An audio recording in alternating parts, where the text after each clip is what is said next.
Hey, this is Travis. We're going to go over some of the biggest names that are investing and building in Bittensor. And I'm going to tell you a little bit about what it's like to work at some of these companies, having done so myself. Now, if you're not aware of who Barry Silbert is, he's a big name in all of crypto. And now the most important thing to know about Barry is that he follows me on X. This is the part where you do the same.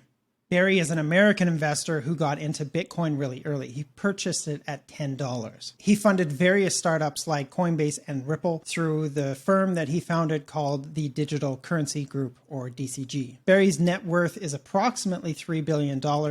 And notably, Barry hasn't made any public appearances for the last 5 years. But recently this year, he started doing interviews again, evangelizing Bittensor. He started Yuma Group, a subsidiary of DCG. Yuma Group incubates subnets by providing capital and support for building on Bittensor. Yuma also runs a validator. Now, the word Yuma is a reference to Yuma consensus. It's one of the key breakthroughs that makes Bittensor possible by allowing validators to come to consensus for evaluating miner work. Also, while we're on the topic, Yuma Rao is the mysterious name on the Bittensor white paper, similar to how Satoshi Nakamoto is the nebulous figure behind Bitcoin that is still anonymous. But to my knowledge, Yuma Rao doesn't actually exist, is not actually a person. And while we're on the topic, if you're interested in learning how Yuma consensus works, there's a link to how that works in the description.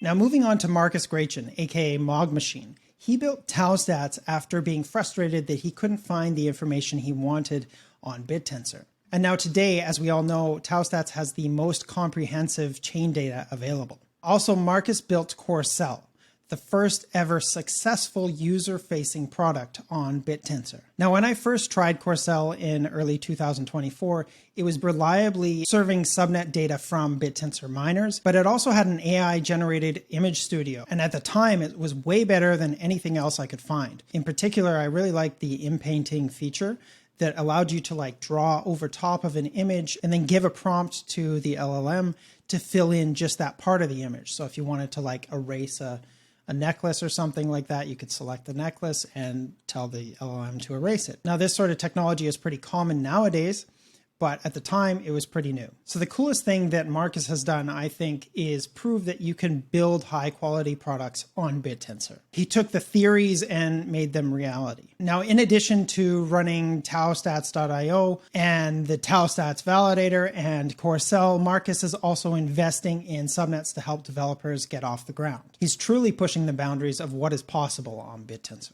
Now, Joseph Jacks, or JJ, is an American investor who specializes in investing in open source software companies. He believes that open source software drives innovation and economic efficiency, benefiting everyone. So as such, his venture capital firm, OSS Capital, invests in many open source projects, though typically not crypto projects.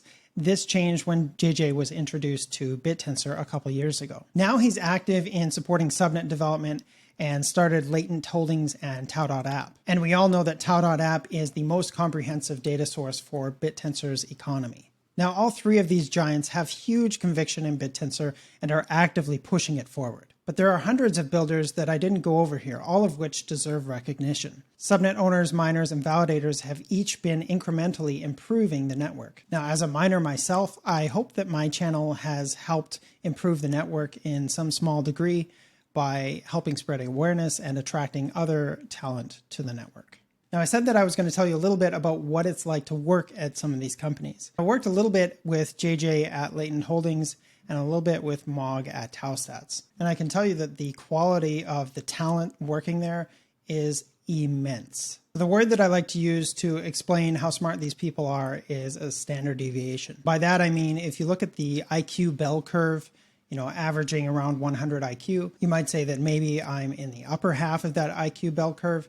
Well, a standard deviation is a large jump on that bell curve. So one standard deviation on the IQ bell curve is around 15 points, which is a huge difference in intellectual capacity. Now, in my life previous to getting involved in Bittensor, I had met one, maybe two of these people who I just considered ridiculously intelligent. I had no way to keep up with them. But having worked at both Latent and TAO stats for a little bit, I can tell you that everybody there almost is a standard deviation more intelligent than me. And some are probably two.